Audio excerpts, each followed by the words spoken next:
నిజంగా అక్క సాక్ష్యం చెప్తా ఉంటే చాలామంది శ్రద్ధతో వింటున్నారు. నాకు తెలుసు దేవుడు గొప్ప దేవుడు, ఆయన నమ్మిన బిడ్డల్ని వదిలే దేవుడు కాదు.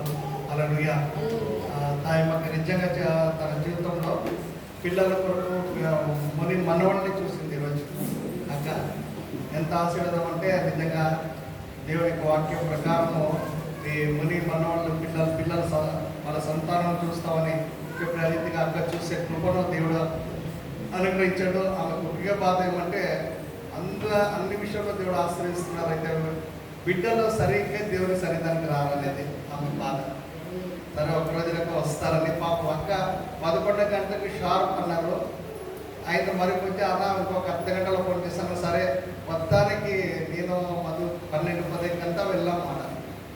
వెళ్తే వాళ్ళ మనవడు అప్పుడు బెలూన్స్ తెప్పించి డెకరేషన్ చేసుకున్నాను. నాకు కోపం వస్తూ ఉంది.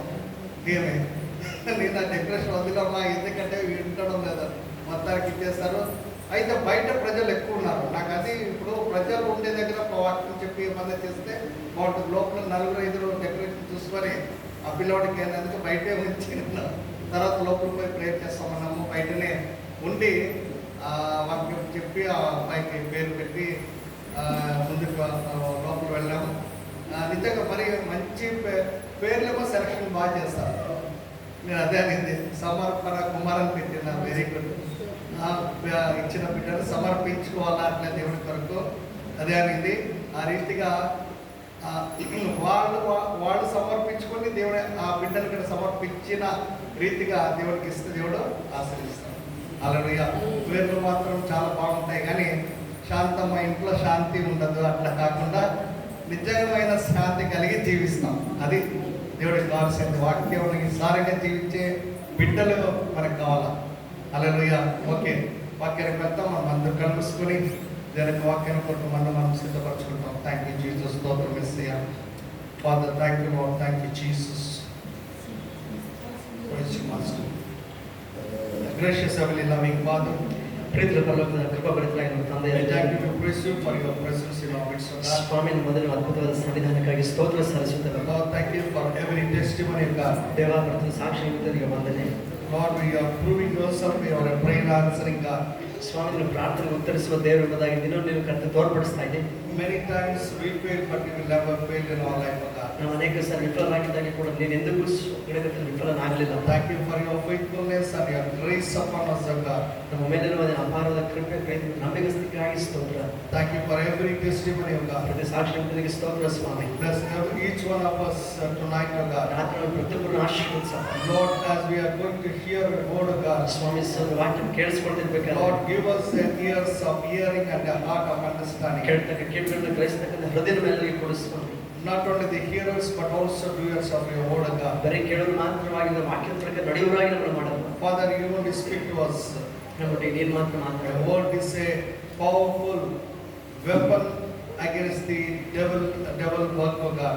ಸೈತಾನನ ಕಾರ್ಯಗಳ ವಿರುದ್ಧವಾಗಿ ಕರ್ತನ ವಾಕ್ಯವು ಬಲವಾದ ಆಯುಧವಾಗಿದೆ. So tonight you speak to us from your word so that we may use the weapon of word against the temptation and the only thing devilic the tragedies of the devil of God. ಸ್ವಾಮಿ ಆ ಸೈತಾನನ ತಂತ್ರೋಪಾಯಗಳನ್ನು ಮತ್ತು ಲೋಕದ ಸಂಗತಿಗಳನ್ನು ಆಶಾಪಾಶಗಳನ್ನು ಶೋಧನೆಗಳನ್ನು ಎದುರಿಸಿ ನಿಲ್ಲಕ್ಕೆ ಶಕ್ತರಾಗುವಾಗ ಇವತ್ತು ಸ್ವಾಮಿ coming ಬಲವಾದ ವಾಕ್ಯಗಳನ್ನು ನೋಡಿ ಮಾತನಾಡಪ್ಪ. Coming against every principalities, powers of the darkness, possessing your promises. In Jesus' precious name I pray. ಎಲ್ಲದಕ್ಕೂ ಶಕ್ತಿ ವಿರುದ್ಧವಾಗಿ ನಿಲ್ಲುತ್ತಾ ಕರ್ತನ ವಾಕ್ಯ ಸ್ವತಂತ್ರಿಸಿಕೊಂಡವರಾಗಿ ಕರ್ತನ ಯೇಸುವಿನ ಹೆಸರಿನಲ್ಲಿ ಪ್ರಾರ್ಥಿಸುತ್ತೇವೆ ತಂದೆಯೇ. Amen. Amen. Hallelujah. Hallelujah. Okay.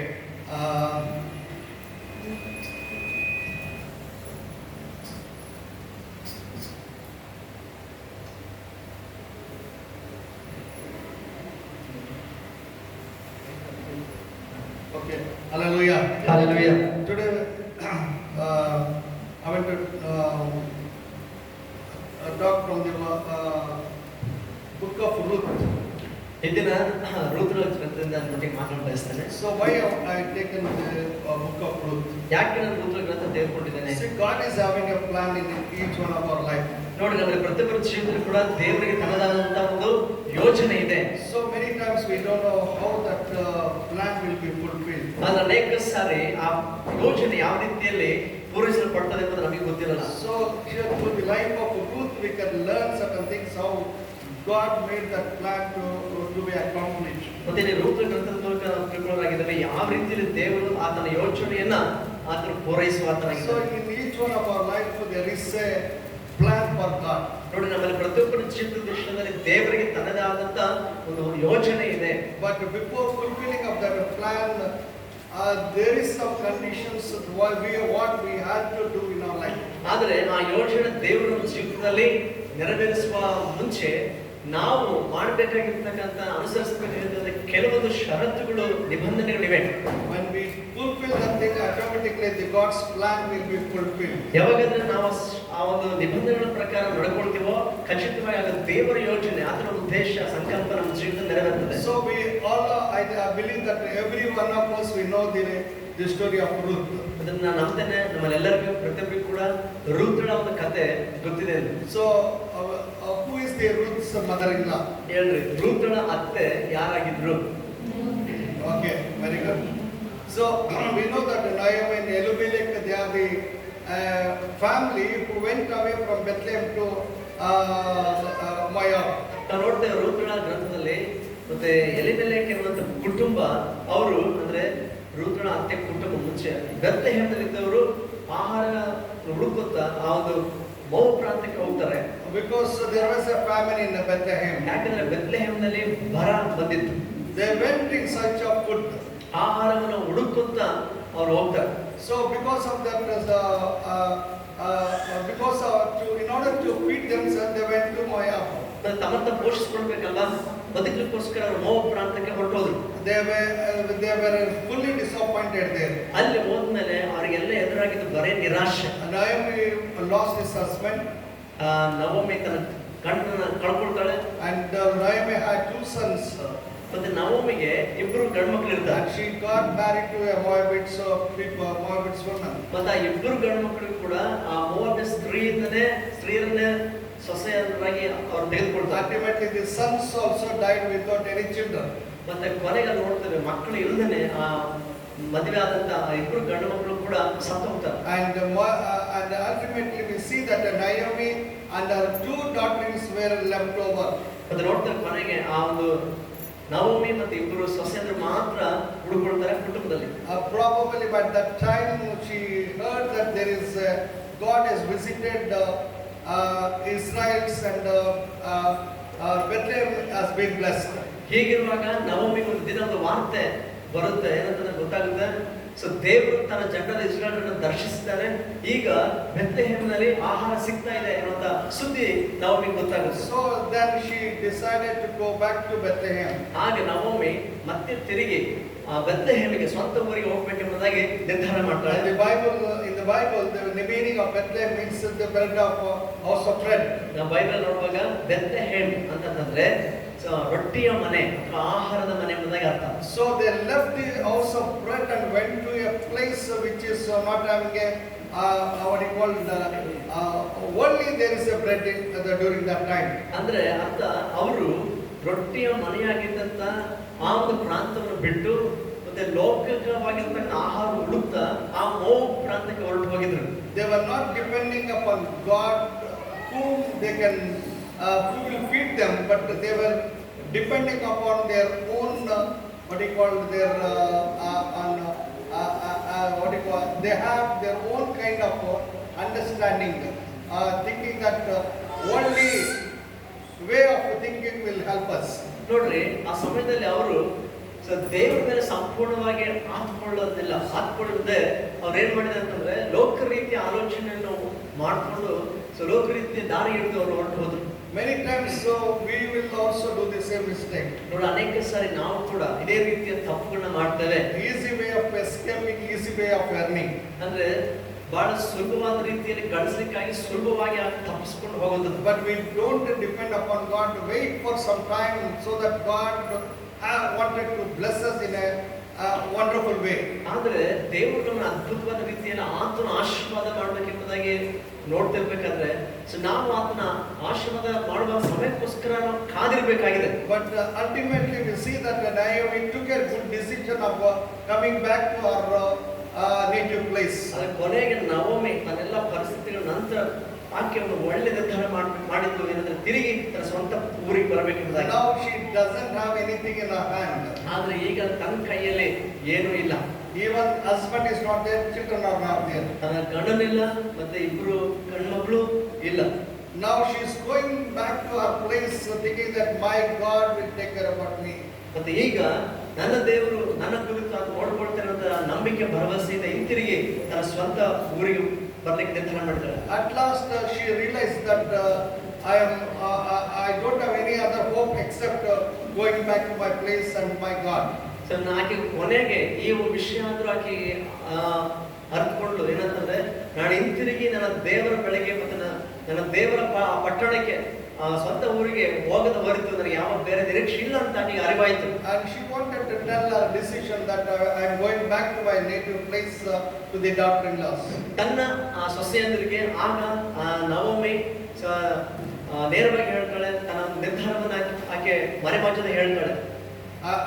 To the daughter-in-laws. ತನ್ನ ಸೊಸೆಯಂದ್ರಿಗೆ ಹೇಳ್ತಾಳೆ, ನಾನು ತಿರುಗಿ ನನ್ನ ಸ್ವಂತ ಊರಿಗೆ ಹೋಗ್ತೀನಿ ಎಂಬುದಾಗಿ. And two daughter-in-laws, that is one is Orpah and the second one is Ruth. ಒಂದು ಇಬ್ಬರು ಸೊಸೆಯಂದ್ರು ಅವ್ರು ಯಾರಂತಂದ್ರೆ ಒಬ್ರು ಹೆಸರು ಓರ್ಪ, ಮತ್ತೊಬ್ರ ಹೆಸರು ರುತ್. And she told I am going back to my place. ಆ ಇಬ್ಬರಿಗೆ ಹೇಳ್ತಾಳೆ, ನವಮಿ ನಾನು ನನ್ನ ಸ್ವಂತ ಊರಿಗೆ ತಿರುಗಿ ಮತ್ತೆ ಹೋಗ್ತೀನಿ. Now I am giving full freedom to you.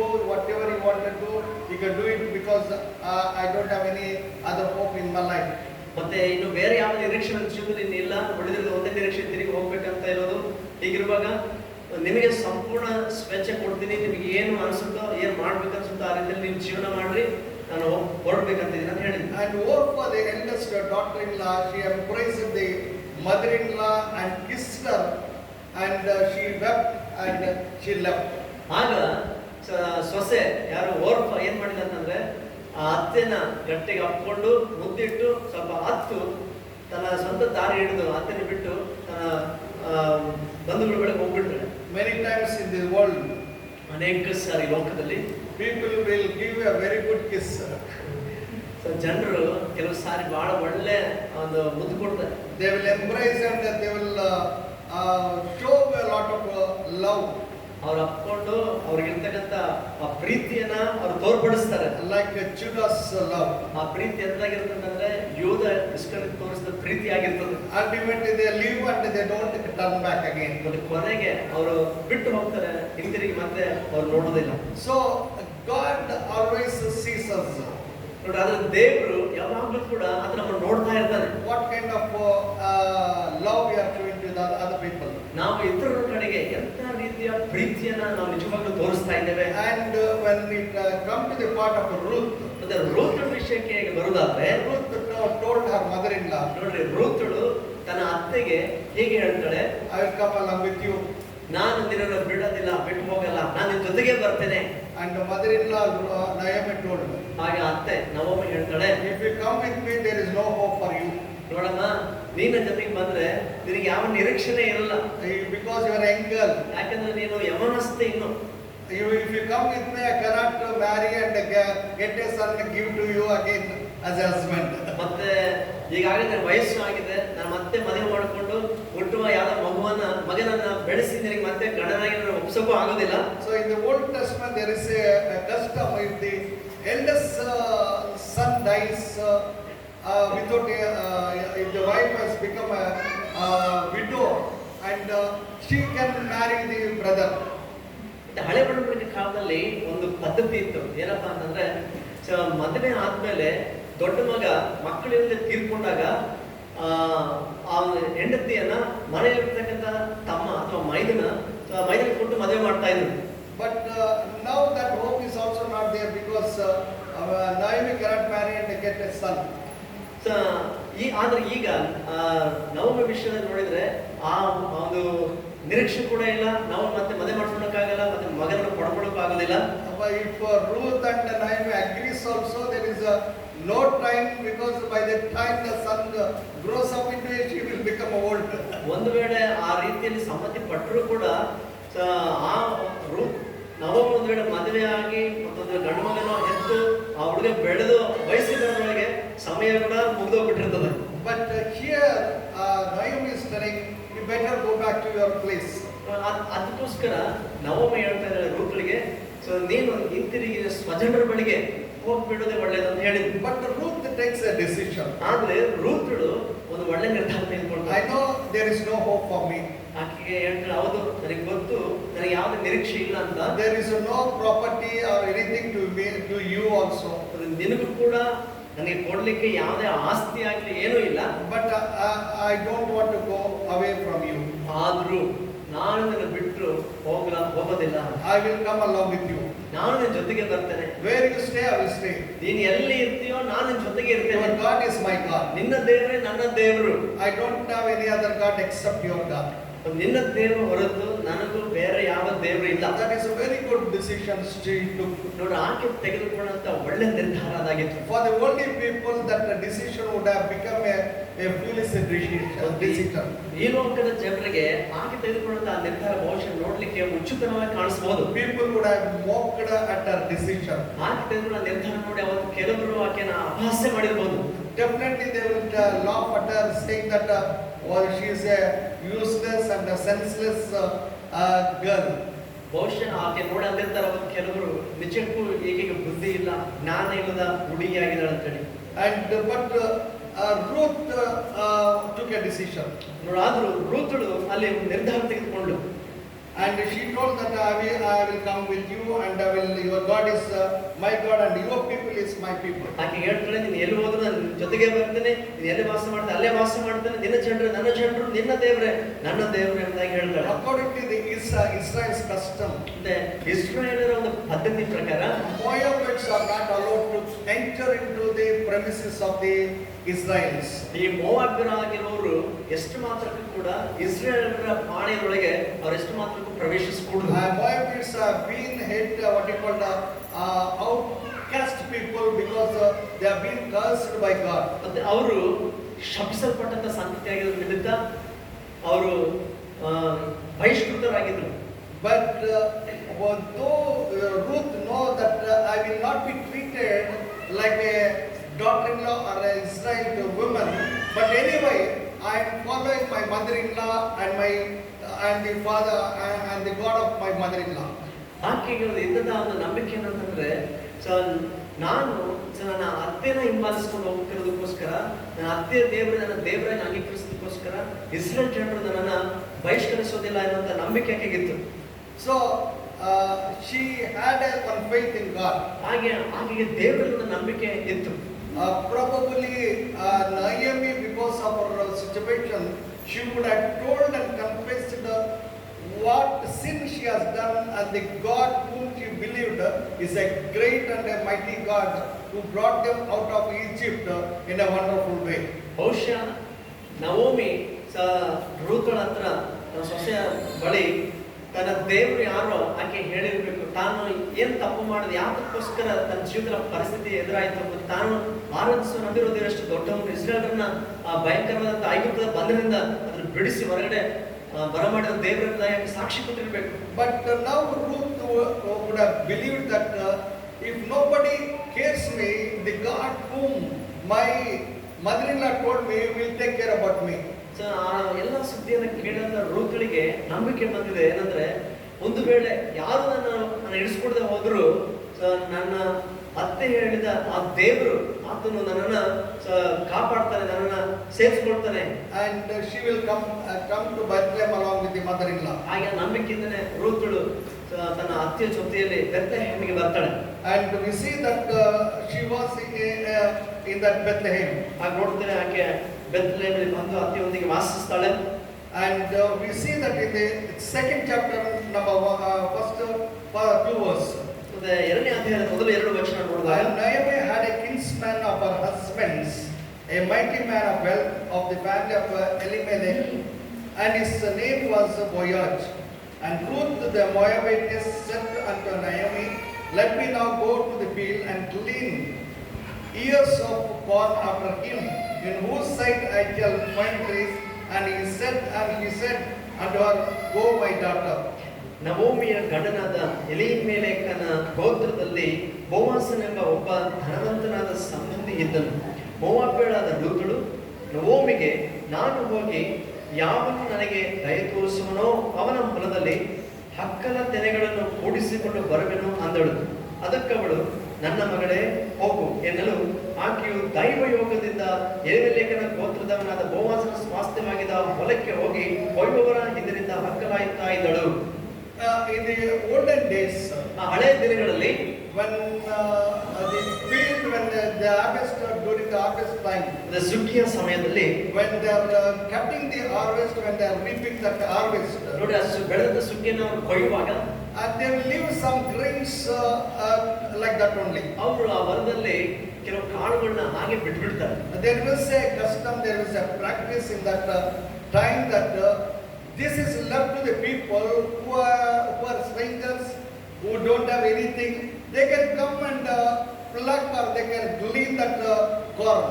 ಆಗಿದ್ದಂತ ಒಂದು ನಿಬಂಧನೆ, ದೇವರ ನಿಬಂಧನೆ ಅಂತಂದ್ರೆ ಹೊಲವನ್ನು ಅಕ್ಕಲಾಯುವ ಎಲ್ಲ ಕೂಡ ನೀವೇ ಕೂಡಿಸ್ಕೋಬಾರ್ದು ನಿಮ್ಮ ಸ್ವಾರ್ಥಕ್ಕಾಗಿ. ಅಲ್ಲಿ ಕೆಲವನ್ನ ಬಿಟ್ಟು ಬಿಡಬೇಕು. ಯಾರು ನಿರ್ಗತಿಕರಾಗಿದ್ದಾರೋ, ಬಡವರಾಗಿದ್ದಾರೋ, ಅವ್ರ ಹೊಲ ಬೇಸರ ಮಾಡಲಾರ್ದವರು, ತಿನ್ನಲಿಕ್ಕೆ ಇಲ್ಲದವರು ಅದನ್ನ ಶೇಖರಿಸಿಕೊಂಡು ಆ ರೀತಿ ಅವ್ರ ಜೀವನ ನಡೆಸ್ತಾರೆ. Now Ruth knew that I can go like that and glean some corn in order to feed us.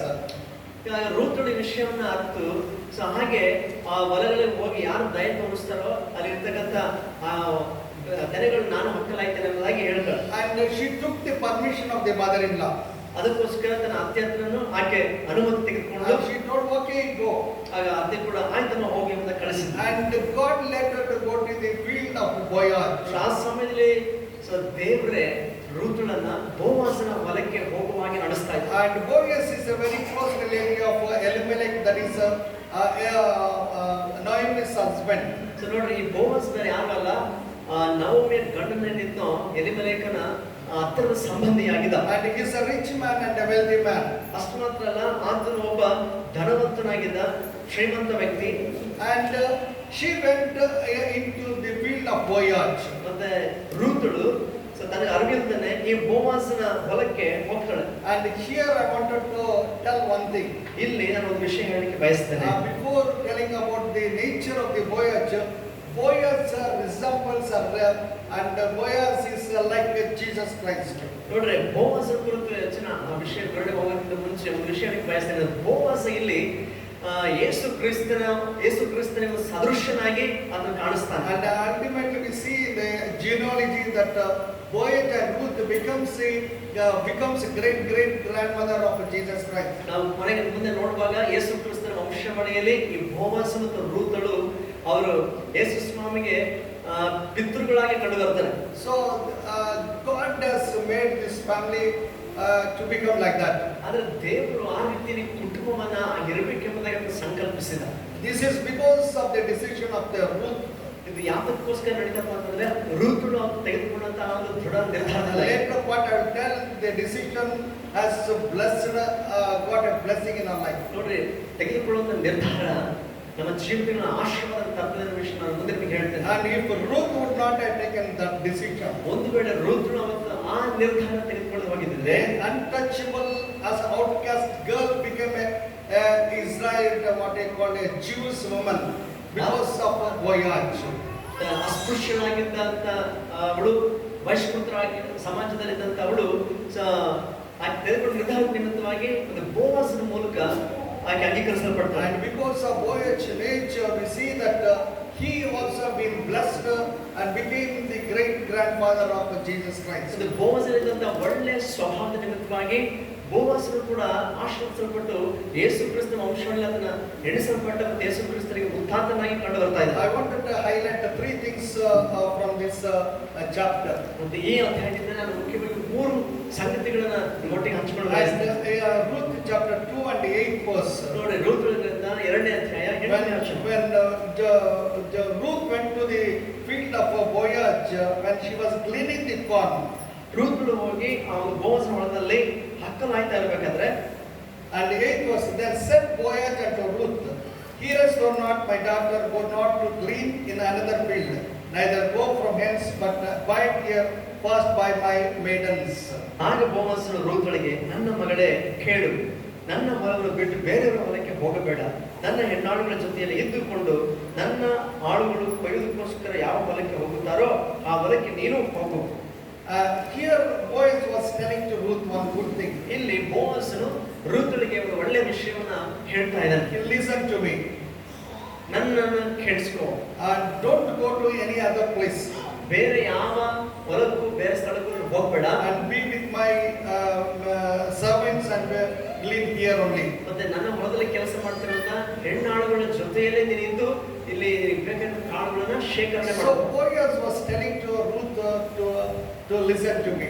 ಬೋವಸನು ರೂತಳಿಗೆ ನನ್ನ ಮಾತನ್ನ ಕೇಳು ಅಂತ ಹೇಳ್ತಾ ಇದ್ದಾನೆ. And God is also telling all of us. ಮತ್ತು ಅಷ್ಟು ಮಾತ್ರ ಅಲ್ಲ, ದೇವರು ಕೂಡ ನಮ್ಮೆಲ್ಲರ ಒಟ್ಟಿಗೆ ಅದನ್ನ ಮಾತಾಡಿ ಹೇಳ್ತಾನೆ. When you listen to me, I am going to help you.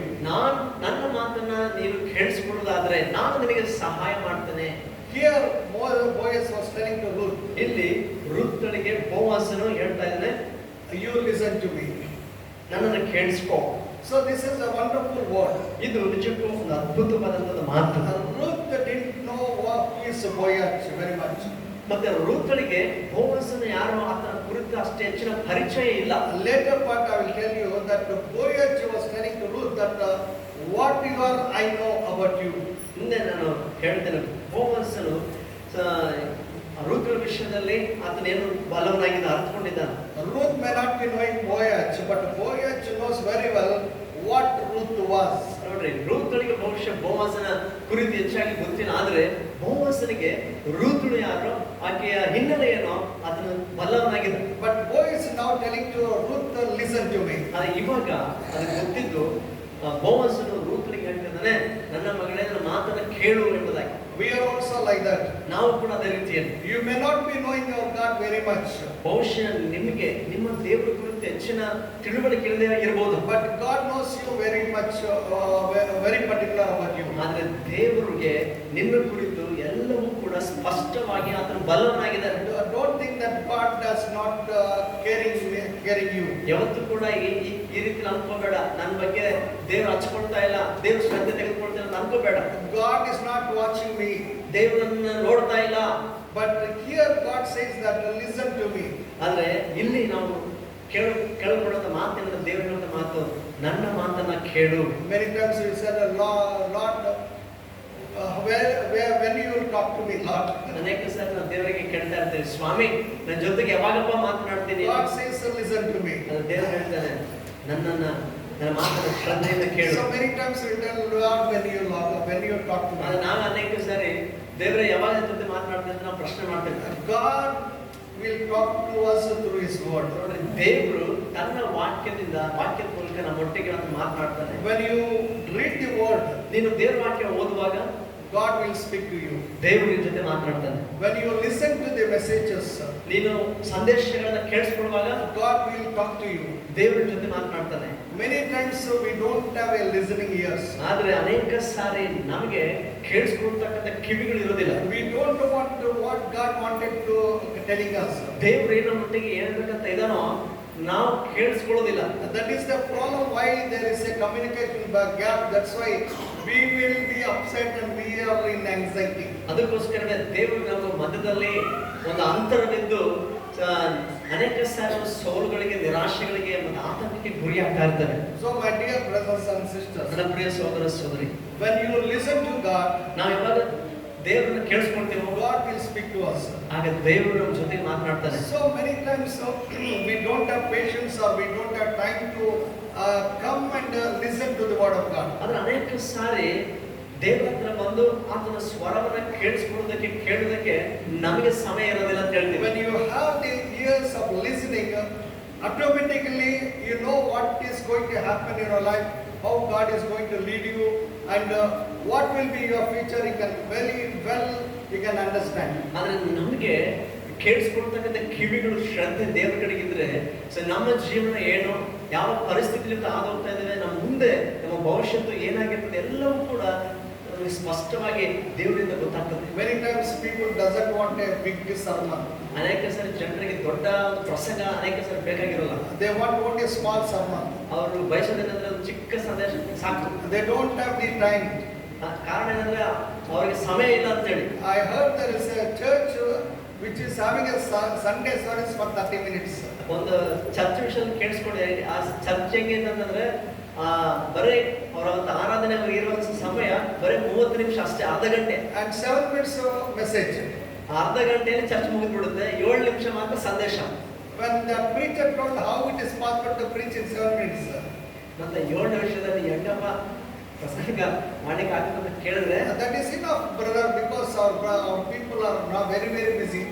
ಆ ಪ್ರಸಂಗ ಹೇಳ್ತಾರಂತೆ ಪಾಸ್ಟರ್, ಅಷ್ಟು ಸಾಕು ಸಹೋದರ, ನಮ್ಮ ಜನರು ಅಷ್ಟು ಬ್ಯುಸಿ ಆಗಿದ್ದಾರೆ, ಕೇಳಕ್ಕೆ ಅವ್ರಿಗೆ ಪುರ್ಸೊತ್ತು ಇಲ್ಲ. So when God, how can you expect God will speak to you? ಹೇಳ್ರಿ, ಹಿಂಗಿದ್ರೆ ದೇವ್ರ ಜೊತೆಗೆ ಮಾತನಾಡಬೇಕು ಅಂತ ನಾವು ಹಿಂಗೆ ಅಪೇಕ್ಷಿಸಲಿಕ್ಕೆ ಸಾಧ್ಯ. So many times we Christians, we fail to listen and hear the word of God. ಅನೇಕ ಸಾರಿ ಕ್ರೈಸ್ತರಾಗಿ ನಾವು ದೇವರ ಸ್ವರವನ್ನು ಕೇಳುವ ವಿಷಯದಲ್ಲಿ ನಾವು ವಿಫಲರಾಗಿ ಹೋಗಿದ್ದೇವೆ. When you hear the word of God, your faith increases. ನೋಡಿ, ಯಾವಾಗ ನೀವು ದೇವರ ವಾಕ್ಯವನ್ನ ಕೇಳಿಸ್ಕೊಳ್ತೀರೋ ಎಷ್ಟು ಹೆಚ್ಚಾಗಿ ಅಷ್ಟರ ಮಟ್ಟಿಗೆ ನಿಮ್ಮಲ್ಲಿ ನಂಬಿಕೆ ಕೂಡ ಅಧಿಕವಾಗ್ತದೆ. That is very important in our Christian life. ಹೌದು, ನಮ್ಮ ಕ್ರೈಸ್ತವ ಜೀವಿತದಲ್ಲಿ ಇದು ತುಂಬಾ ಪ್ರಾಮುಖ್ಯವಾದ ವಿಷಯ. Many times we Christians, we don't know what is our God. ಅನೇಕ ಸಾರಿ ಕ್ರೈಸ್ತರಾಗಿ ನಮಗೆ ನಮ್ಮ ದೇವರು ಕುರಿತು ತಿಳುವಳಿಕೆ ಇರೋದಿಲ್ಲ. Only they think that our God is only like a security guard, only a time of help.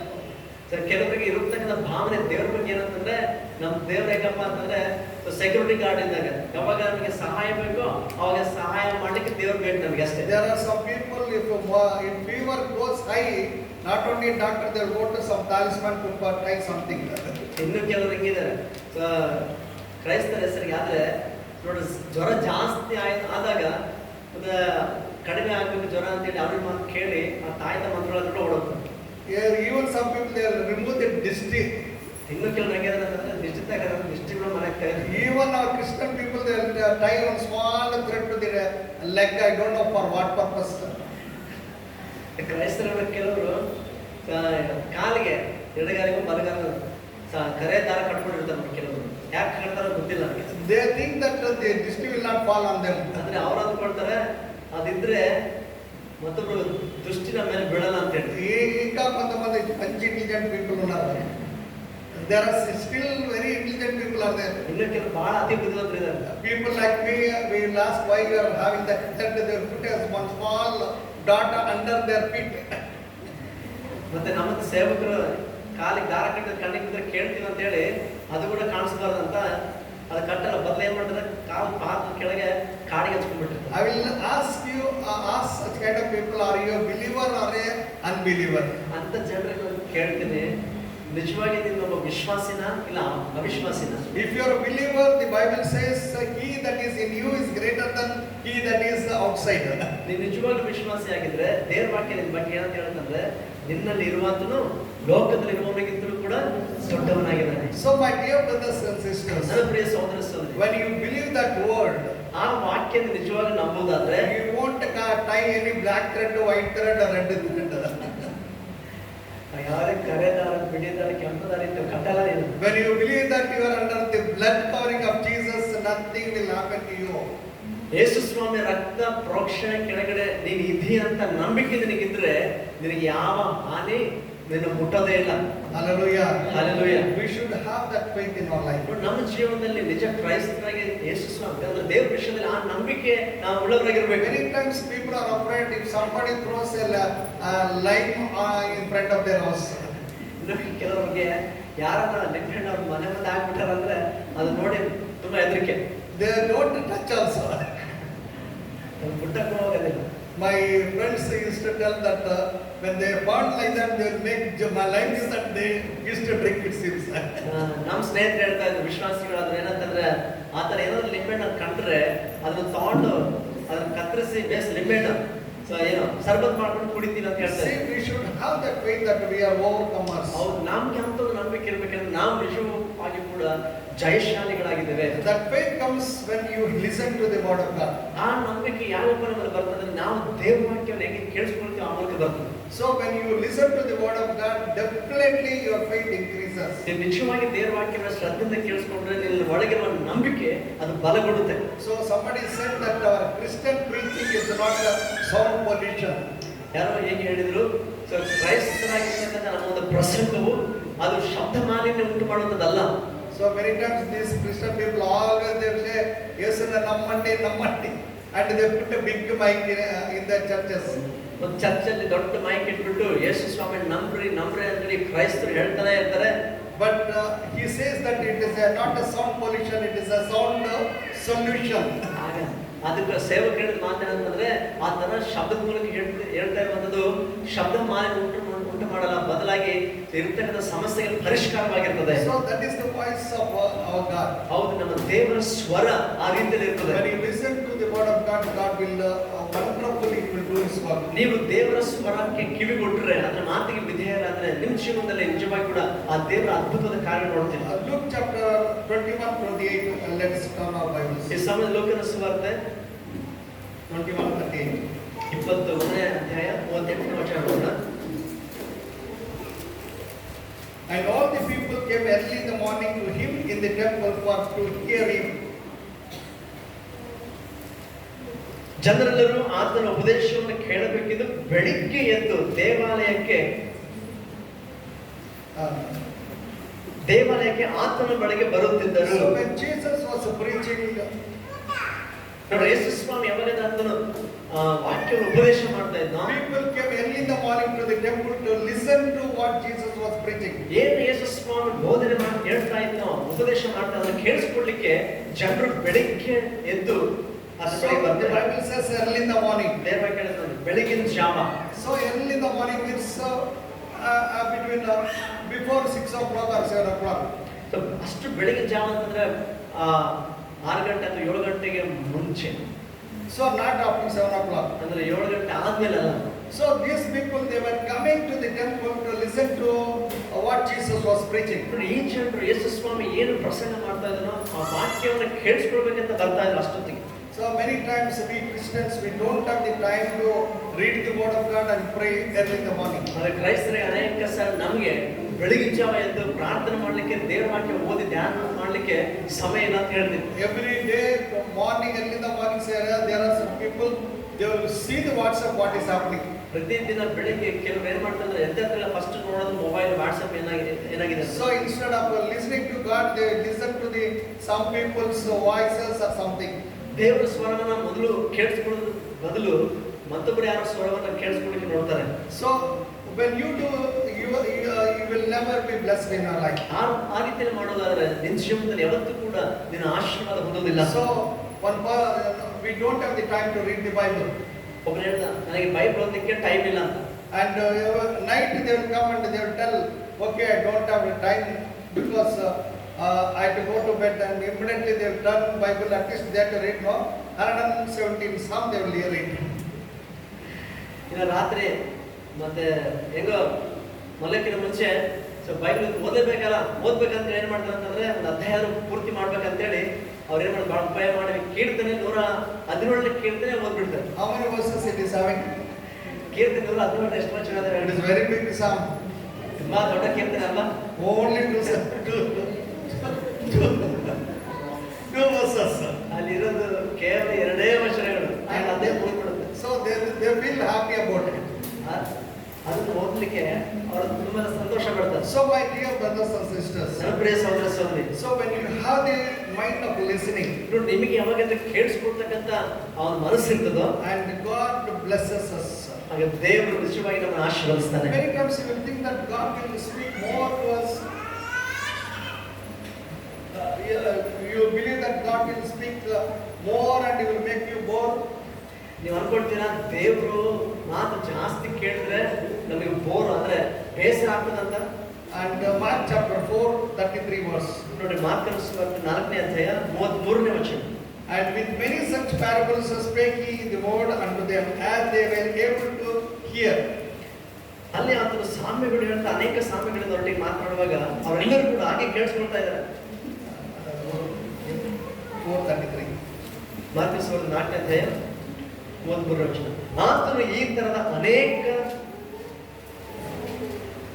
ಅನೇಕ ಸಾಮ್ಯಗಳಿಂದ ಜನರ ಗ್ರಹಿಕೆಗೆ ತಕ್ಕ ಹಾಗೆ ದೇವರ ವಾಕ್ಯವನ್ನು ಹೇಳುತ್ತಿದ್ದನು. So here we see that Jesus was telling through parables.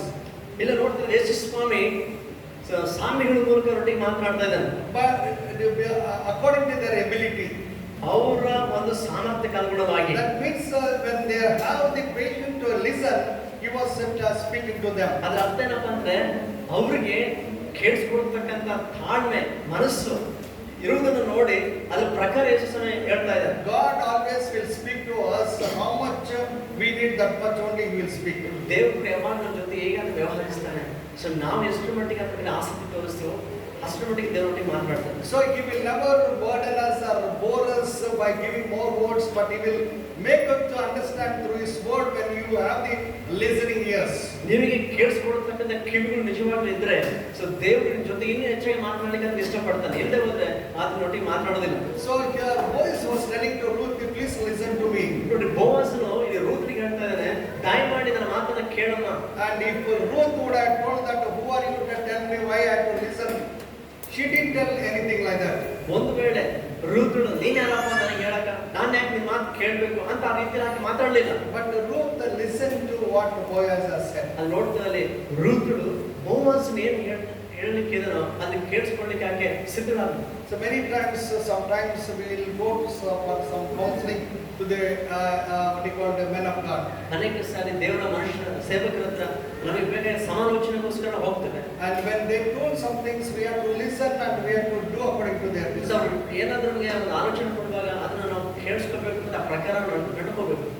I know one pastor always after every problem, after every what you call he will do everything and he will fall into a problem. ಒಬ್ಬ pastor ಇರ್ತದೆ, ಅವರು ಏನೆಲ್ಲ ಮಾಡಬೇಕು ಮಾಡ್ಬಿಟ್ಟು ಅವರು ಆ ಸಮಯದಲ್ಲಿ ಸಮಸ್ಯೆ ಸಿಕ್ಕೊಂಡ್ಬಿಡ್ತಾರೆ. And they will tell what to do. ಅವಾಗ ಬಂದು ಕೇಳ್ತಾರೆ ಏನ್ ಮಾಡ್ಬೇಕು. And another pastor, before doing anything, he will ask, sir, what do I have to do? ಇನ್ನೊಬ್ಬ ಪಾಸ್ಟರ್ ಇದ್ದಾರೆ, ಅವರು ಏನಾದ್ರೂ ಮಾಡೋದಕ್ಕಿಂತ ಮುಂಚೆ ನಾನು ಏನ್ ಮಾಡಿದ್ರೆ ಚೆನ್ನಾಗಿರುತ್ತೆ, ಏನ್ ಮಾಡ್ಲಿಕ್ಕೆ ಅಥವಾ ಮಾಡ್ಲಿದ್ದು ಈ ವಿಷಯ ಮಾಡ್ಬಿಡೋದು ಸಮಾಲೋಚನೆ ಕೇಳ್ತಾರೆ. So he is not educated, but God is slowly blessing him. ಅವ್ರೇನು ಅಷ್ಟು ಬಿದ್ದಿರುತ್ತಾರಲ್ಲ ಆ ಪಾಸ್ಟರ್, ಆದ್ರೆ ದೇವರು ಅವ್ರನ್ನ ನಿಧಾನವಾಗಿ ಆಶೀರ್ವಾದ ಮಾಡ್ತಾರೆ. He is in safety. ಅವರು ಒಂದು ಸುರಕ್ಷಿತವಾಗಿದ್ದಾರೆ. And another pastor who is in making all mess up, he is in trouble today.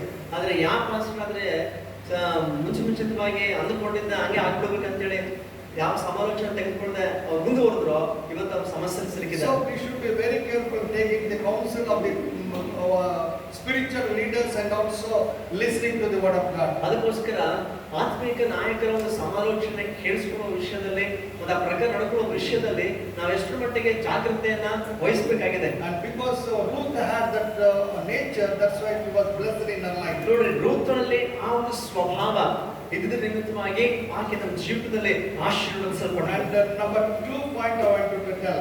ಎರಡನೇ ವಿಷಯ ಮಟ್ಟಿಗೆ ಹೇಳ್ತಾರೆ. So Ruth chapter 2 and 10th word. ರೂತಳ ಗ್ರಂಥ 2ನೇ ಅಧ್ಯಾಯ 10ನೇ ವಾಕ್ಯ. And she fell on her face and bowed herself to the ground and said unto him, why have I found grace in thine eyes, that thou shouldest take knowledge of me, seeing I am a stranger? ರೂತಳು ಅವನಿಗೆ ಸಾಷ್ಟಾಂಗ ನಮಸ್ಕಾರ ಮಾಡಿ, ಪರದೇಶಿಯಾದ ನನ್ನಲ್ಲಿ ಇಷ್ಟು ಕಟಾಕ್ಷ ಬೇಕೆ ಅನ್ನಲು, ಬೋವಸನು ನಿನ್ನ ಗಂಡನು ಸತ್ತ ಮೇಲೆ ನೀನು ಅತ್ತೆಯನ್ನು ಪ್ರೀತಿಸಿ ತಂದೆ ತಾಯಿಗಳನ್ನು ಸ್ವದೇಶವನ್ನು ಬಿಟ್ಟು ನೀನು ಈವರೆಗೂ ಅರಿಯದ ಜನರ ಬಳಿಗೆ ಬಂದಿರುವೆ ಎಂಬುದು ನನಗೆ ಚೆನ್ನಾಗಿ ಗೊತ್ತಾಗಿದೆ. ನೀನು ಮಾಡಿದ ಉಪಕಾರಕ್ಕೆ ಪ್ರತಿಯಾಗಿ ಯೆಹೋವನು ನಿನಗೆ ಉಪಕಾರ ಮಾಡಲಿ. So here we see that Ruth astonished the way the boys was talking. ನೋಡಿ, ಬೋವಸ್ ತನ್ನೊಟ್ಟಿಗೆ ಮಾತನಾಡ್ತಿರುವಂತ ರೀತಿಯನ್ನು ನೋಡಿ ರೂತಳು ನಿಜಕ್ಕೂ ಕೂಡ ತುಂಬಾ ಆಶ್ಚರ್ಯಚಕಿತಳಾಗಿದ್ದಾಳೆ. Why you are so concerned about me? ಹಾಗೆ ಕೇಳ್ತಾರೆ, ನನ್ನ ಬಗ್ಗೆ ಯಾಕಪ್ಪ ನನಗೆ ಇಷ್ಟು ಮಟ್ಟಿಗೆ ದಯ ತೋರಿಸ್ತಾ ಇದೆಯಾ? You know that I am a stranger. ನಿನಗೆ ಗೊತ್ತು ನಾನೊಬ್ಬ ಪರದೇಶಿ ಎಂಬುದಾಗಿ. And definitely she will know one thing, that all these days the people were talking ill about her. ಬಹುಶಃ ಇಷ್ಟು ದಿನ ಜನರು ರೂತಳ ಬಗ್ಗೆ ಮಾತನಾಡಿದ ರೀತಿ ನೋಡಿದ್ರೆ ಆಕೆ ಮನಸ್ಸು ವಹಿಸುವ ರೀತಿಯಲ್ಲೇ ಆಕೆ ಪದಗಳನ್ನು ಕೇಳಿಸ್ಕೊಳ್ತಾ ಇದ್ರು. They would have come and told her, why you have come back to this place, what hope you had, you don't get married. ನೀನು ಯಾಕಮ್ಮ ನಿನ್ನ ದೇಶ ಬಿಟ್ಟು ಇಲ್ಲಿಗೆ ಬಂದೀಯಾ, ಇಲ್ಲಿ ಏನೈತಂತ ಬಂದೀಯ, ನಿನಗೆ ಮದುವೆ ಆಗೋದಿಲ್ಲ ಅಂತ ಏನೋ ಆಕೆ ಚುಚ್ಚು ಮಾತು ಮಾತಾಡಿರ್ಬೋದು. Or some young boys would have gone after her because she is saying, hey, come, we'll enjoy. ಮತ್ತೆ ಬಹುಶಃ ಅಲ್ಲಿದ್ದಂತ ಕೆಲವು ಯವನಸ್ಥರು ಆಕೆ ಚುಡಾಯಿಸಿರಬಹುದು.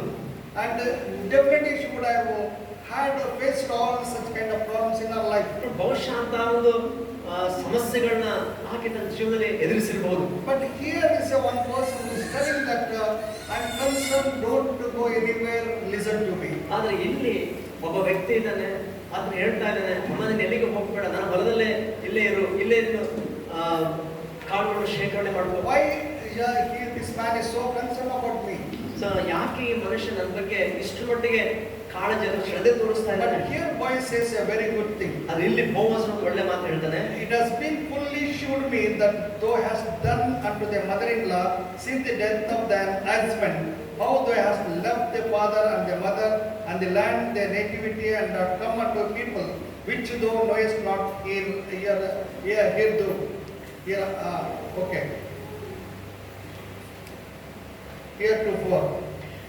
ಬೋವಸನು ನಿನ್ನ ಗಂಡನು ಸತ್ತ ಮೇಲೆ ನೀನು ಅತ್ತೆಯನ್ನು ಪ್ರೀತಿಸಿ ತಂದೆ ತಾಯಿಗಳನ್ನು ಸ್ವದೇಶವನ್ನು ಬಿಟ್ಟು ನೀನು ಈವರೆಗೂ ಅರಿಯದ ಜನರ ಬಳಿಗೆ ಬಂದಿರುವೆ ಎಂಬುದು ನನಗೆ ಚೆನ್ನಾಗಿ ಗೊತ್ತಾಗಿದೆ.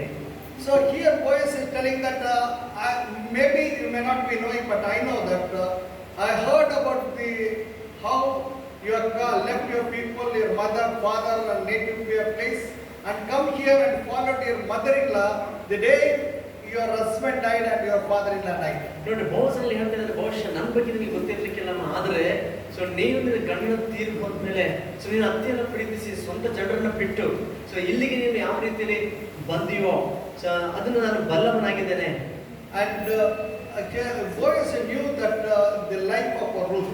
ನೋಡ್ರಿ, ಸೊ ಬೋವಸನಿಗೆ ರುತ್ರಳ ಜೀವನ ಆಕೆ ಹಿನ್ನೆಲೆ ಆತನು ತಿಳಿದವನಾಗಿದ್ದಾನೆ. My dear brothers and sisters, ನನ್ನ ಪ್ರಿಯ ಸಹೋದರ ಸಹೋದರಿ, many people may not be knowing what is your life. ಬಹುಶಃ ಅನೇಕರಿಗೆ ನಿನ್ನ ಜೀವನ ಏನೋ ಯಾವ ಪರಿಸ್ಥಿತಿಯಲ್ಲಿ ಇದೆಯೋ ಅವ್ರಿಗೆ ಗೊತ್ತಾಗದೆ ಇರಬಹುದು. But God is watching your life. ಆದರೆ ದೇವರು ನಿನ್ನ ಜೀವನವನ್ನ ಆ ವಿಧಾನವನ್ನ ದೇವರು ನೋಡ್ತಾ ಇದ್ದಾನೆ. If you live a life which is pleasing to God, God will never forget you. ನೀನು ನಿಜವಾಗಿ ಕೂಡ ದೇವರನ್ನ ಮೆಚ್ಚಿಸುವ ಅಥವಾ ಆತನಿಗೆ ಮೆಚ್ಚುಗೆಯಾದ ಜೀವನ ನಡೆಸಿದ್ರೆ ಯಾವತ್ತೂ ಕೂಡ ದೇವರನ್ನು ಮರೆತು ಹೋಗಲ್ಲ. And Boaz was happy because she was taking care of about the mother-in-law. ತನ್ನ ಅತ್ತೆಯ ಕುರಿತು ಶ್ರದ್ಧೆ ತೆಗೆದುಕೊಂಡ ವಿಷಯ ನೋಡಿ ಬೋವಸನಿಗೆ ರೂತ್ನ ವಿಷಯ ತುಂಬಾ ಸಂತೋಷವಾಗುತ್ತೆ. And Boaz knew that Ruth was taking care of the mother-in-law and she was never left her or gone after any young man. ನೋಡ್ರಿ, ರೂತಳು ತನ್ನ ಅತ್ತೆಯ ಬಗ್ಗೆ ಅಷ್ಟು ಶ್ರದ್ಧೆ ತೆಗೆದುಕೊಂಡು ತನ್ನ ಅರಿಯದ ಜನರ ಮಧ್ಯೆ ಇದ್ದರೂ ಕೂಡ ಆಕೆ ಯಾವತ್ತೂ ಕೂಡ ತಪ್ಪು ಹಾದಿ ಹೋಗ್ಲಿಲ್ಲ. ಯಾವುದೇ ಅವಸ್ಥೆ ಹಿಂದೆ ಆಕೆ ಹೋಗ್ಲಿಲ್ಲ. ತನ್ನ ಅತ್ತೆ ಕುರಿತು ತನ್ನ ಶ್ರದ್ಧೆ ವಹಿಸಿ ಅತ್ತೆ ಜೊತೆಗಿರುವುದನ್ನ ಅದನ್ನು ಗಮನಿಸಿದ. See, the thing what you do to the others, people will be seeing in our life. ನೋಡಿ, ಇತರ ಜನರ ವಿಷಯದಲ್ಲಿ ನಾವು ಹೇಗೆ ನಡ್ಕೊಳ್ತೀವೋ ಅದು ಎಲ್ಲವೂ ಗಮನಕ್ಕೆ ಬರ್ತದೆ. So whatever you do to God, that definitely that will be recognized one day. ಮತ್ತು ದೇವರ ನಿಮಿತ್ತವಾಗಿ ನೀನು ಏನಾದರೂ ಸಹಿಸಿಕೊಳ್ತೀಯೋ, ಏನಾದರೂ ನೀನು ಜೀವನ ಜೀವಿಸ್ತೀಯೋ, ಖಚಿತವಾಗಿ ದೇವರಿಂದ ಒಂದು ದಿನ ಅದು ಗಮನಕ್ಕೆ ಬರುತ್ತೆ, ಗುರುತಿಸಲ್ಪಡುತ್ತೆ. Because God watches your lifestyle. ಯಾಕಂದ್ರೆ ದೇವರ ಜೀವನ ವಿಧಾನವನ್ನ ಆತನು ನೋಡ್ತಾನೆ ಇದ್ದಾನೆ. So whatever you do to the other people, that will definitely be rewarded one day. ನೀನು ಇತರರಿಗೆ ಏನು ಮಾಡ್ತೀಯೋ, ಹೇಗೆ ಒಳ್ಳೆದನ್ನ ರೀತಿಯಲ್ಲಿ ನಡ್ಕೊಳ್ತೀಯೋ, ಒಂದು ದಿನ ಖಚಿತವಾಗಿ ದೇವರಿಂದ ಅದು ಸನ್ಮಾನಿಸಲ್ಪಡುತ್ತೆ, ಬಹುಮಾನ ಸಿಗುತ್ತೆ. Exodus chapter 2 and 25th verse, God was telling to Israel, God looked unto the children of Israel and God had respect unto them. ವಿಮೋಚನ ಕಾಂಡ 2ನೇ ಅಧ್ಯಾಯ 25 ವಾಕ್ಯ ನೋಡ್ತೀವಿ. ಇಸ್ರಾಯೇಲರನ್ನು ನೋಡಿ ಅವರಲ್ಲಿ ಲಕ್ಷ್ಯವಿಟ್ಟನು ಎಂಬುದಾಗಿ. So God always watches us. ಅಂದ್ರೆ ದೇವರು ಯಾವಾಗಲೂ ಕೂಡ ನಮ್ಮನ್ನು ಗಮನಿಸ್ತಾನೆ ಇದ್ದಾನೆ. God watches your life. ದೇವರು ನಿನ್ನ ಜೀವನವನ್ನು ಅದನ್ನು ನೋಡ್ತಾ ಇದ್ದಾನೆ. So if you treat your mother-in-law, ನೀನು ನಿನ್ನ ಅತ್ತೆಯನ್ನ ಚೆನ್ನಾಗಿ ನೋಡ್ಕೊಂಡ್ರೆ, if you treat your mother-in-law properly, ನೀನು ನಿನ್ನ ಅತ್ತೆಯನ್ನ ಸರಿಯಾದ ರೀತಿಯಲ್ಲಿ ನೀನು ನೋಡ್ಕೊಂಡ್ರೆ, God will never forget about it. ಅದ್ರ ಬಗ್ಗೆ ದೇವರು ಯಾವತ್ತೂ ಕೂಡ ಅದನ್ನ ಮರೆತು ಹೋಗಲ್ಲ. If you even not only that thing, if you treat your husband, ಅದು ಮಾತ್ರ ಅಲ್ಲ, ನಿನ್ನ ಗಂಡನ ವಿಷಯದಲ್ಲಿ ಕೂಡ ನೀನು ಸರಿಯಾಗಿ ನಡ್ಕೊಂಡ್ರೆ, if you treat your wife properly, ಮತ್ತೆ ನಿನ್ನ ಹೆಂಡತಿಯನ್ನ ನೀನು ಸರಿಯಾದ ರೀತಿಯಲ್ಲಿ ನೀನು ನೋಡ್ಕೊಂಡ್ರೆ, and God will never forget and you will be blessed in your life. ಅದನ್ನ ದೇವರು ಯಾವತ್ತೂ ಮರೆಯೋದಿಲ್ಲ. ದೇವರ ಜೀವನವನ್ನು ಆಶೀರ್ವದಿಸ್ತಾನೆ. And the people will be watching your life. ಅಷ್ಟು ಮಾತ್ರ ಅಲ್ಲ, ಜನರು ಕೂಡ ನಿನ್ನ ಜೀವನವನ್ನ ಗಮನಿಸ್ತಾ ಇದ್ದಾರೆ. People should upright about your life because the way you are living a Christian life, they should think that they should not be able to talk anything against you. ನೋಡ್ರಿ, ಜನ ನೀನು ಜೀವಿಸುವಂತ ಕ್ರೈಸ್ತವ ಜೀವಿತವನ್ನ ನೋಡಿ ನಿನಗೆ ವಿರುದ್ಧವಾಗಿ ಅವ್ರೇನಾದ್ರೂ ಮಾತಾಡ್ಲಿಕ್ಕೆ ನಿನ್ನ ವಿಷಯದಲ್ಲಿ ಅವ್ರು ಹೆದರ್ಕೋಬೇಕು. And I heard that there is a family in one place, it seems. ಒಂದು ಸ್ಥಳದಲ್ಲಿ ಒಂದು ಕುಟುಂಬದ ಬಗ್ಗೆ ನಾನು ಕೇಳಿಸ್ಕೊಂಡಿದ್ದೆ. In that area all are unbelievers. ಆ ಒಂದು ಪ್ರಾಂತದಲ್ಲಿ ಇರ್ತಕ್ಕಂಥ ಎಲ್ಲರೂ ಕೂಡ ಅವಿಶ್ವಾಸಿಗಳು. One family, husband and wife, but the children and the mother-in-law, father-in-law, they are very spiritual and they were going to the church regularly. Their children are very well disciplined, and they are the people who will never interfere with any other people. ಆ ಕುಟುಂಬದಿಂದ ಗಂಡ ಹೆಂಡತಿ ಮಕ್ಕಳು ಸೊಸೆ ಇವರೆಲ್ಲರೂ ಕೂಡ ಹೇಗಿದ್ರಂದ್ರೆ ಅಷ್ಟು ಶಿಸ್ತಾಗಿ ನಡ್ಕೊಳ್ತಾ ಇದ್ರು. ಅವರು ಪ್ರತಿ ವಾರ ತಪ್ಪದ ದೇವರ ಸನ್ನಿಧಿಗೆ ಹೋಗಿ ಬರ್ತಾ ಇದ್ರು. ಮತ್ತೆ ಅಕ್ಕಪಕ್ಕದವ್ರು ಯಾವ್ದು ವಿಷಯದಲ್ಲಿ ಅನಾವಶ್ಯಕವಾಗಿ ಅವರು ತಲೆ ಹಾಕ್ತಿದ್ದಿಲ್ಲ. And whenever there is a problem or some galata in that area, ಆ ಒಂದು ಏರಿಯಾದಲ್ಲಿ ಯಾವಾಗಾದ್ರೂ ಏನಾದ್ರೂ ಗಲಾಟೆಗಳು ನಡೀತಾ ಇದ್ರೆ and nobody can stop it, but when this man comes and says a word, people just they will keep quiet and they will realize and they will say, okay sir, we'll do it.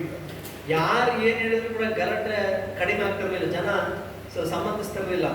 ಆದ್ರೆ ಈ ಕುಟುಂಬದಿಂದ ಆ ಯಜಮಾನ ಬಂದು ಏನಾದ್ರು ಅವರಿಗೆ ಒಂದು ಮಾತು ಹೇಳಿದ್ರೆ ಅದ್ರ ಮಾತಿಗೆ ಅಷ್ಟು ಕಿವಿಗೊಟ್ಟು ಆಯ್ತು ಸರ್ ನೀವು ಹೇಳ್ತಿರಲ್ಲ ನಾವು ಕೇಳ್ತೀವಿ ಅಂತ ಒಪ್ಪಿಸ್ಕೊಡ್ತಾರೆ. Because they had the fear of God by seeing that man and their life. ಯಾಕಪ್ಪ ಅಂತಂದ್ರೆ ಈ ಜನರು ದೇವರಿಗೆ ಅವರು ಭಯಪಟ್ಟರು ನಡೆದಿರೋದ್ರಿಂದ ಅವರ ಜೀವನ ವಿಧಾನವನ್ನು ನೋಡಿದ ಆ ಸುತ್ತಮುತ್ತಲಿನ ಜನರಿಗೆ ಇವ್ರ ಕುರಿತು ಆ ಒಂದು ಶ್ರದ್ಧೆ, ಆ ಗೌರವ, ಆ ಭಯ ಇತ್ತು. So my dear brothers and sisters, ನನ್ನ ಪ್ರಿಯ ಸಹೋದರ ಸಹೋದರಿ, God not only watches people, also watches us. ದೇವರು ನಮ್ಮನ್ನ ಗಮನಿಸ್ತಿರೋದು ಮಾತ್ರ ಅಲ್ಲ, ನಮ್ಮ ಸುತ್ತಮುತ್ತಲಿನ ಜನರು ಕೂಡ ನಮ್ಮನ್ನ ನೋಡ್ತಾ ಇರ್ತಾರೆ. I will tell one story. ನಾನು ಒಂದು ಕಥೆ ಹೇಳ್ತೀನಿ. There was a old father-in-law to a daughter-in-law. ಒಂದು ಮನೆಯಲ್ಲಿ ಸೊಸೆ ಇದ್ದು, ಆ ಮನೆಯಲ್ಲಿ ತುಂಬಾ ವಯಸ್ಸಾಗಿರ್ತಕ್ಕಂಥ ಆಕೆಯ ಮಾವ ಕೂಡ ಇದ್ದ.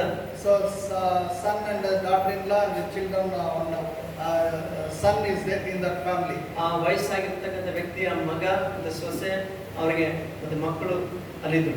Because of the old age, this old man is coughing. Daughter-in-law said, you keep your father outside. ವಯಸ್ಸಾಗಿದೆ, ಆ ಸಮಯದಲ್ಲಿ ಅದು ಕೆಮ್ತಾ ಇದ್ದಾನೆ. ಅದನ್ನ ನೋಡಿದಂತ ಸೊಸೆ ತನ್ನ ಗಂಡನಿಗೆ ಹೇಳಿದ್ದು, ನಿಮ್ಮ ಅಪ್ಪನ ನೀನು ಹೊರಗೆ ಹಾಕು ಅಂತ ಹೇಳಿ. And he made a small shed and kept outside. ಅವಾಗ ಮನೆ ಒಳಗಿಂದ ಹೊರಗಡೆ ಒಂದು ಚಿಕ್ಕ ಶೆಡ್ ಮಾಡಿಬಿಟ್ಟು ತಂದೆನ ಹೊರಗಡೆ ಅಲ್ಲಿ ತಂದಿರಿಸ್ತಾನೆ. Every day she will feed with only chutney or something. ಪ್ರತಿದಿನ ಕೂಡ ಸೊಸೆ ಸ್ವಲ್ಪ ಚಟ್ನಿ, ಸ್ವಲ್ಪ ಅನ್ನ ಕೊಡ್ತಾ ಇದ್ರು. Sometimes because of that thing, she had a burning sensation in the stomach.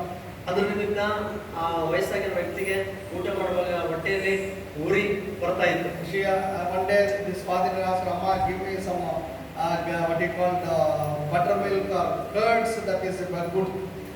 ಅವಾಗ ಬಾಯಿ ತೆರೆದು ವಯಸ್ಸಾಗಿರ್ತಕ್ಕಂಥ ಮಾಮ ಸೊಸೆಗೆ ಕೇಳ್ತಾನೆ, ಅಮ್ಮ ಸ್ವಲ್ಪ ಮಜ್ಜಿಗೆ ಮೊಸರಿದ್ರು ಕೊಡಮ್ಮ, ಸಂಕಟ ಆಗ್ತದೆ ಹೊಟ್ಟೆಯಲ್ಲಿ.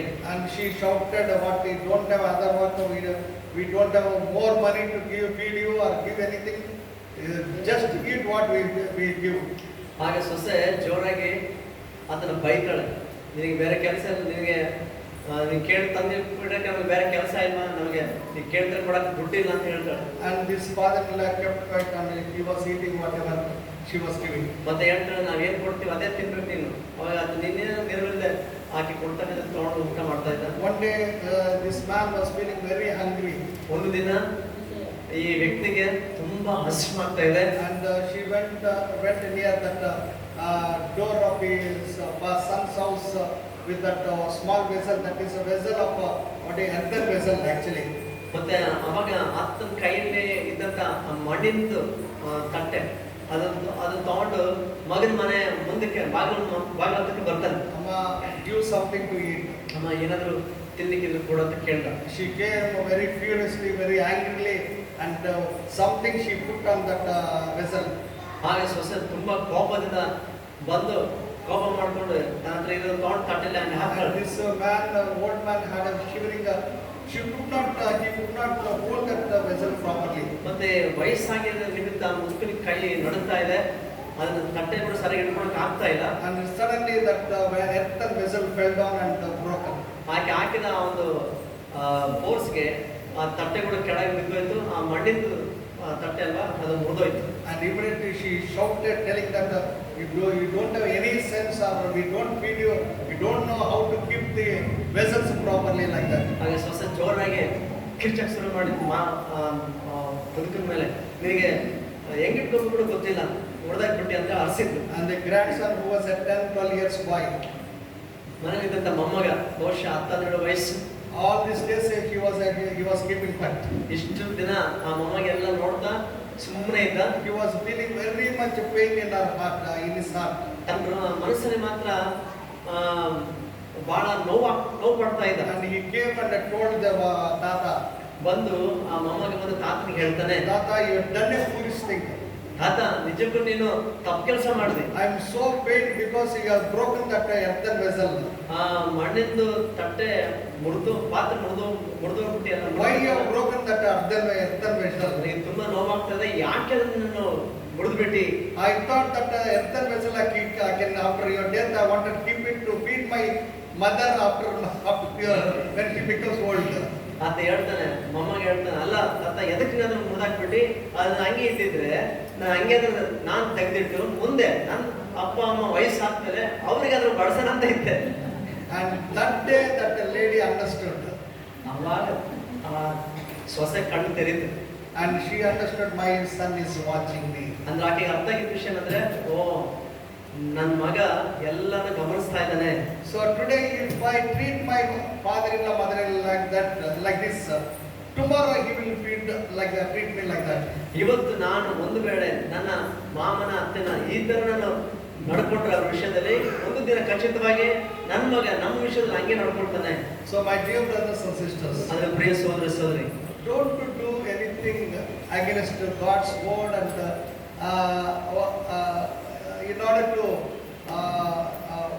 bring some kind of what you call ill feeling against your brother-in-law, father-in-law, or anybody. ನೋಡಿ, ನಿಮ್ಮ ಅತ್ತೆನೋ ಮಾಮನೋ ಮತ್ತೆ ಸಹೋದರ ಸಹೋದರಿ ಯಾರ ವಿಷಯದಲ್ಲಾದ್ರೂ ಕೂಡ ಮನಸ್ಸು ನೋಯುವ ರೀತಿಯಲ್ಲಿ ಯಾವತ್ತೂ ಕೂಡ ನೀವು ನಡ್ಕೋಬೇಡ್ರಿ. ದೇವರ ಒಂದು ನಿಬಂಧನೆಯನ್ನ ಮೀರಬೇಡ್ರಿ. May not be your children, but God will be watching.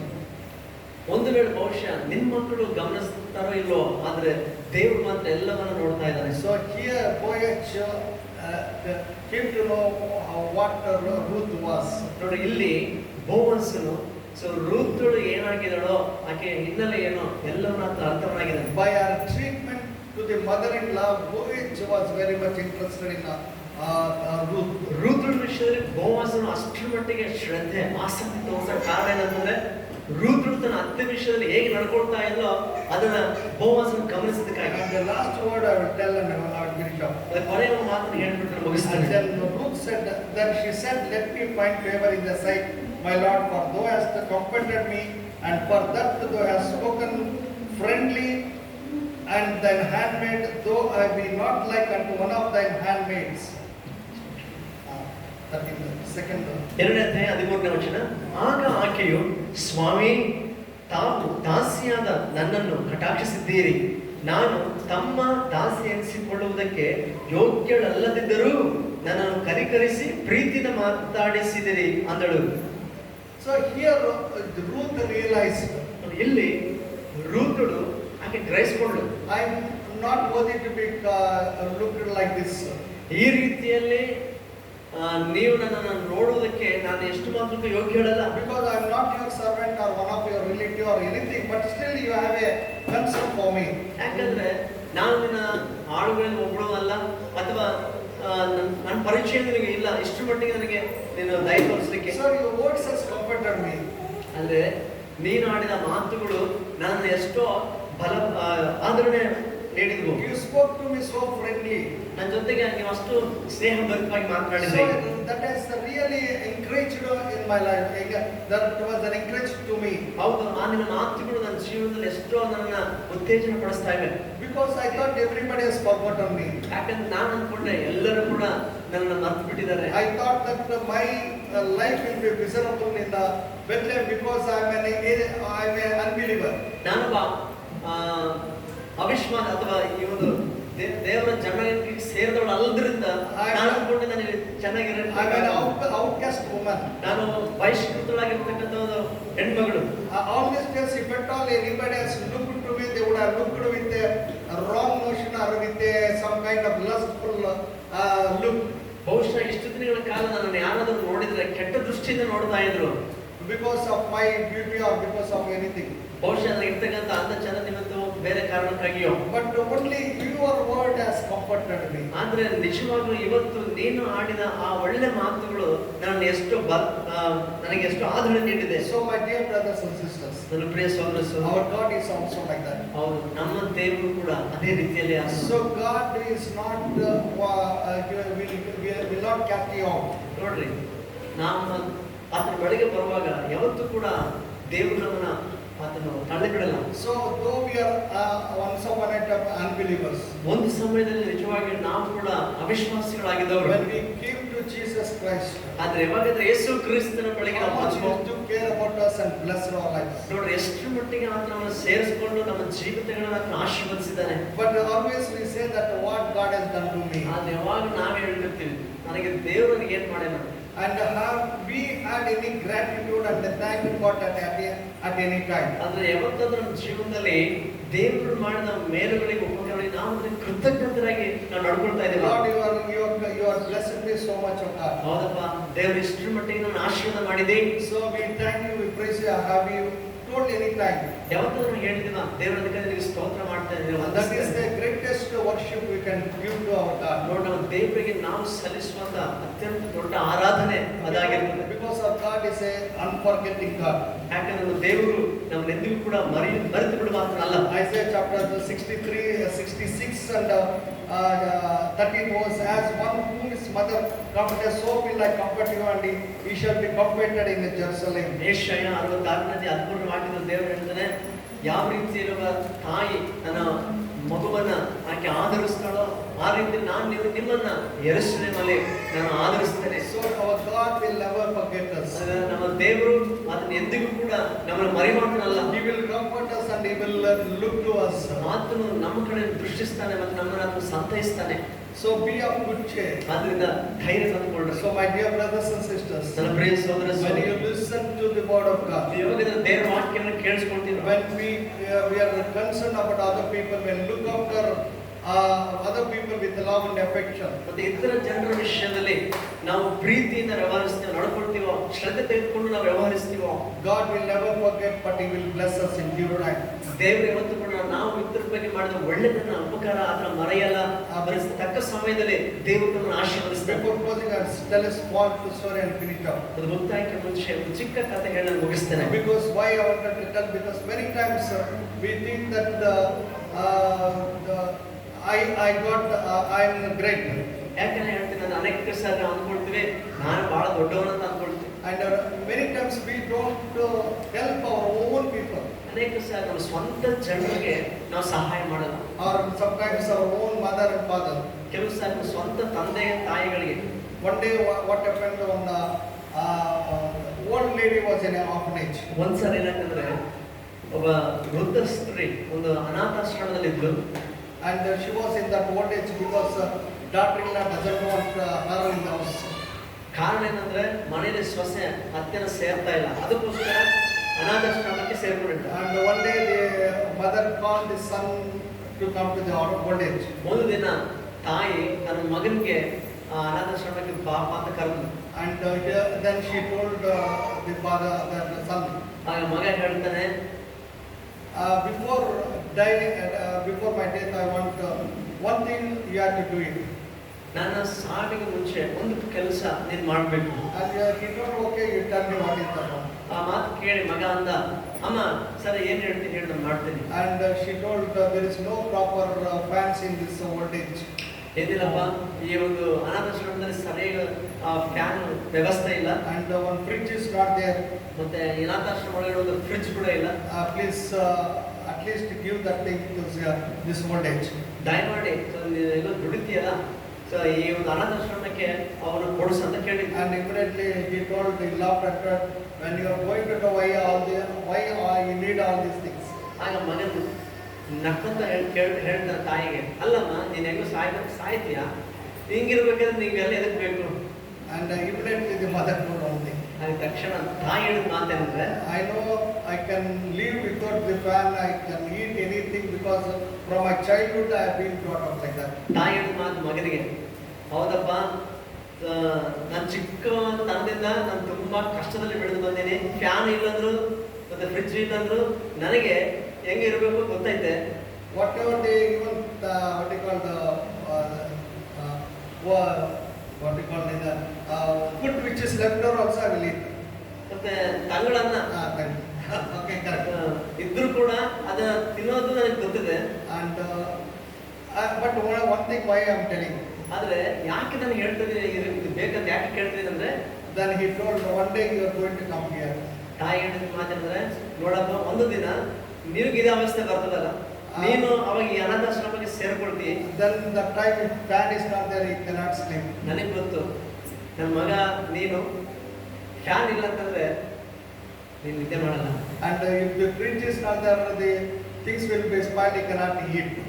Fridge ಇಲ್ಲ ಅಂತಂದ್ರೆ ಕೆಟ್ಟಂತ ಆಹಾರ ನೀನು ಹೆಂಗೂ ಉಣಲ್ಲ. And when she told all these things, the mother then the son realized and she wept and said one thing, Amma, now also I know that how much you love me. Really it is even I am also getting that this amount because that is the love of the mother. Though the mother ఆమె ఆ పరిస్థితిలో ఉంటే ఇక్కడ ఆమె గురించి అడుగుతా లేదు. నా కొడుకు ఒక రోజు ఇక్కడ వచ్చినప్పుడు ఈ పరిస్థితి ఉంటే వాడు ఉండలేడు అని తన తల్లి యొక్క ప్రేమను అప్పుడు గ్రహించాడు. అందుకొరకే తల్లి తన యొక్క బిడ్డను మర్చిపోతుందేమో కానీ నేను మర్చిపోను. యేసయ్య అటువంటి ప్రేమ కలిగిన యేసయ్య కాబట్టి ఈరోజు ఆ యేసయ్య నిన్ను నన్ను మర్చిపోయే దేవుడు కాదు. నీ పరిస్థితి ఏదైనా ఉండొచ్చు, ఈరోజు అనుకోవచ్చు నన్ను ఎవ్వరూ పట్టించుకోవడం లేదు, నా జీవితం ఇట్లా అయిపోయింది అని. అయితే యేసయ్య నిన్ను చూస్తున్నాడు. అయితే నీవు ఆయన కొరకు జీవించే, ఆయన వాక్యానుసారంగా జీవించావంటే, ఆయన వాక్యానికి నీ చెవి ఉగ్గావంటే దేవుడు నేను ఆశీర్వదిస్తాను. హల్లెలూయా. ఒక కల్పిస్తున్న ప్రార్థన చేసుకుని కూర్చుంటాం. ఒకసారి మనల్ని మనం పరీక్షించుకుంటాం. నాకు తెలుసు ఈరోజు దేవుడు మన అందరితో మాట్లాడాడు. ఎందుకంటే దేవుని యొక్క వాక్యం అది యథార్థమైన వాక్యం, అది సత్యమైన వాక్యం, అది ప్రతి ఒక్క మనిషిని పరీక్షించే వాక్యమైంది. మన హృదయాన్ని మార్చగలిగిన శక్తి కలిగిన వాక్యం దేవుని యొక్క వాక్యం. మనుషులు మనతో మాట్లాడితే చచ్చిపోతాం, అయితే దేవుడు మాట్లాడితే మనం బ్రతుకుతాం. ఈరోజు దేవుడు నీతో నాతో మాట్లాడుతున్నాడంటే మనం చచ్చిపోకూడదు, చనిపోకూడదు, కానీ బ్రతికి జీవించి ఇతరులకు ఆశ్చర్యకరంగా ఉండాలనే దేవుని యొక్క ఉద్దేశమై ఉంటుండగా ఈరోజు దేవుడు మనతో మాట్లాడి ఉంటుండగా ఒక నిర్ణయం తీసుకుంటాం. ప్రభా, కొన్ని విషయంలో నేను పడిపోయిన, కొన్ని విషయంలో నేను చేయవలసింది చేయలేదు, ఈరోజు కూడా ప్రభా కొన్ని మాటలు మీరు చెప్పినప్పుడు నేను వినలేదు ప్రభా. అయితే ఈరోజు ఒక నిర్ణయం తీసుకుంటాను ప్రభా, మీ మాటలు వింటాను, మీరు చెప్పిన విధంగా నేను నడుచుకుంటాను ప్రభా. అప్పుడు నా జీవితంలో నా కుటుంబం ఆశీర్వదించబడుతుంది. పరలోకంలో నన్ను తప్పకుండా మీరు నన్ను బలా మంచి దాసుడు అని మీరు అక్కడ నన్ను ఆహ్వానిస్తారు ప్రభా. అటువంటి జీవితం కలిగి నేను జీవించే కృపను నాకు దయచేయమని ప్రార్థన చేసుకుంటాం. Thank you Jesus. స్తోత్రం యేసయ్య. అత్యంత కృప కలిగిన మా యొక్క పరలోక తండ్రి, రాత్రి మీ యొక్క వాక్యం ద్వారా మాతో మాట్లాడేందుకు స్తోత్రాలు. అవును ప్రభా, మీరు తల్లి తన యొక్క బిడ్డను మర్చిపోతుందో కానీ నేను మర్చిపోను. తల్లి ప్రేమ చనిపోయేటప్పుడు కూడా ప్రభా తన బిడ్డల విషయమే కన్నీరు కాల్చే తల్లిలో ఈ లోకంలో ఉంటుండగా మీరు ఆ తల్లి కంటే గొప్ప తల్లిగా, ఆ తల్లి కంటే ఎక్కువగా ఆలోచించే దేవుడై ఉన్నందుకు మీ స్తోత్రాలు ప్రభా. ఎన్నోసార్లు ప్రభా మా జీవితంలో ఒక నిరీక్షణ లేనప్పుడు, ఒక భవిష్యత్తు లేదు అనుకున్నప్పుడు, మా జీవితంలో ఎటువంటి గమ్యము లేనప్పుడు ప్రభా మీరు మాతో ఉన్నారు, మీరు నడుస్తారు, మమ్మల్ని నడిపిస్తారు, మాకు ఒక గమ్యాన్ని, ఒక నిరీక్షణ అనుగ్రహిస్తారనే నమ్మకము మీరు అనుగ్రహిస్తున్నందుకు మరొకసారి మీ స్తోత్రాలు. ఈరోజు ప్రభా ఎవరైతే ప్రార్థన చేసి అటువంటి నిరీక్షణ లేని పరిస్థితులు ఉన్నారో వాళ్ళు బలపరచండి. మీ వాక్యంతో మరొకసారి బలపరిచి మీ కొరకు సాక్ష్యంగా ఉండడానికి ముందుకు వెళ్ళే బిడ్డలుగా వారు ఉండడానికి సహాయం చేయమని కోరుచున్నాం. ప్రతి ఒక్కరిని మీరు ఆదరించి ఆశీర్వదించి నడిపించే దేవుడైనందుకు మనకి సాయం స్తోత్రాలు. చేరిన ప్రతి ఒక్కరు మీ చేతులకు అప్పగిస్తున్నాం ప్రభా. ఇంతవరకు మాతో మాట్లాడిన విధానం బట్టి మీకు స్తోత్రాలు. మరొకసారి మీకే సమస్త మహిమ ఘనత చెల్లిస్తూ ఈ ప్రార్థన మాకు చనిపోయి తిరిగి లేచిన యేసు క్రీస్తు నామమున అడిగి పొందినాం తండ్రి. ఆమేన్. హల్లెలూయా.